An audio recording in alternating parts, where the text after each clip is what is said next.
വയറിന് അസ്വസ്ഥതയുള്ളവർ, IBS ഉള്ളവരൊക്കെ നമുക്ക് ഇൻസ്റ്റാഗ്രാമിലോ വാട്സപ്പിലൊക്കെ മെസ്സേജസിൽ കൂടുതൽ വരുന്നത് എന്ത് തരം ഫുഡാണ് ഞങ്ങൾ കഴിക്കേണ്ടത്, എന്നാൽ ഞങ്ങൾ ഒഴിവാക്കേണ്ടത് എന്നുള്ളതാണ്. ആദ്യം മനസ്സിലാക്കേണ്ടത് ഈ IBS എന്ന് ഡയഗ്നോസ് ചെയ്തിട്ടുള്ള ആളുകളിൽ പലതരം ഫുഡുകൾ കഴിച്ചു കഴിഞ്ഞാൽ ഇവരുടെ ലക്ഷണങ്ങളെല്ലാം കൂടും. ഫുഡിൻ്റെ ടൈമിങ് തെറ്റിയ ചില ആളുകളിൽ പ്രോബ്ലംസ് വരും. ഫുഡിൻ്റെ കാര്യം മാത്രമല്ല, സ്ട്രെസ് മെയിനായിട്ടുള്ള ഒരു കാരണമാണ് ഈ സിംറ്റംസ് കൂടാനുള്ള. നമ്മൾ പോയിക്കൊണ്ടിരുന്ന റൂട്ടീനിൽ നിന്ന് ചെറുതായിട്ട് എന്തെങ്കിലുമൊക്കെ മാറ്റങ്ങൾ വരുമ്പോൾ, ജോബിലൊക്കെ വ്യത്യാസങ്ങൾ വരുമ്പോൾ, ഇങ്ങനെയൊക്കെ വരുമ്പോൾ ഈ സിംറ്റംസ് കൂടാറുണ്ട്. ഈ ഡയറ്റ് ചോദിക്കുന്ന ആളുകളോട് പറയാനുള്ള, ഇത് ഓരോരുത്തർക്കും ഓരോ രീതിയിലായിരിക്കും ഈ സിംറ്റംസ് ഡെവലപ്പ് ചെയ്യുക, സിംറ്റംസ് കൂടുതലാവുന്നതും കുറയുന്നതും. സോ നമുക്ക് ഏത് ഫുഡ് കഴിച്ചാലാണ് ഈ ബുദ്ധിമുട്ടുകൾ കൂടുതലുള്ളത് അവ ഒഴിവാക്കുക.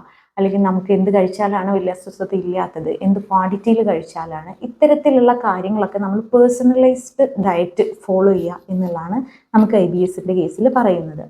എന്നിരുന്നാലും പൊതുവെ ഇത്തരക്കാർക്ക് അസ്വസ്ഥതകൾ ഉണ്ടാക്കുന്ന ഭക്ഷണ പദാർത്ഥങ്ങളാണ് വീറ്റ് പ്രൊഡക്ട്സ്, ചിലതരം ഡയറി പ്രൊഡക്ട്സ്, മിൽക്ക് പ്രോഡക്ട്സുകൾ, ചിലർക്ക് ഉള്ളിയുടെ ഐറ്റംസ് എന്തെങ്കിലും കൂടിക്കഴിഞ്ഞാലൊക്കെ പ്രോബ്ലംസ് ഉണ്ടാവാറുണ്ട്.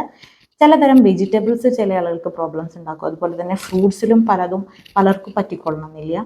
നമുക്ക് ഏത് തരം ഫുഡ് കഴിക്കുമ്പോഴാണ് ബുദ്ധിമുട്ടുള്ളതെന്നൊന്നും നമുക്ക് ക്ലിയർ ആയിട്ട് അറിയില്ലെങ്കിൽ നമുക്കൊരു ഫുഡ് ഡയറി കീപ്പ് ചെയ്യാണ്. ഫുഡ് ഡയറിയിൽ നമ്മൾ മോർണിംഗിൽ എന്ത് കഴിച്ചു, ഏത് ടൈമിന് കഴിച്ചു, ഉച്ചയ്ക്ക് എന്ത് കഴിച്ചു, എന്തെങ്കിലും പ്രത്യേകിച്ച് ഒരു ഫുഡ് ഐറ്റംസ് നമ്മൾ ഇൻക്ലൂഡ് ചെയ്തിട്ടുണ്ടോ, ഇതൊക്കെ ഒരു കറക്റ്റ് ഒരു മന്ത് ഒരു ഫുഡ് ഡയറി കീപ്പ് ചെയ്ത് നമുക്ക് മനസ്സിലാക്കാൻ പറ്റും അന്ന് എന്തൊക്കെ ഫുഡ് ഐറ്റംസ് കഴിച്ചപ്പോഴാണ് നമുക്ക് ഇത്തരത്തിലുള്ള ലക്ഷണങ്ങൾ ഉണ്ടായത്. ആ ലക്ഷണങ്ങൾ ഉണ്ടായത് തന്നെ മൈൽഡായിട്ട് ഉണ്ടായിട്ടുള്ളതാണോ, മോഡറേറ്റ് ആണോ, അതോ സിവിയർ ആയിട്ട് കുറേ ദിവസത്തിന് നമുക്ക് അസ്വസ്ഥതകൾ ഉണ്ടായ ഫുഡ്, ഇതൊക്കെ കണ്ടുപിടിച്ച് കഴിഞ്ഞാൽ നമുക്കൊരു പേഴ്സണലൈസ്ഡ് ഡയറ്റ് ഫോളോ ചെയ്യാൻ പറ്റും.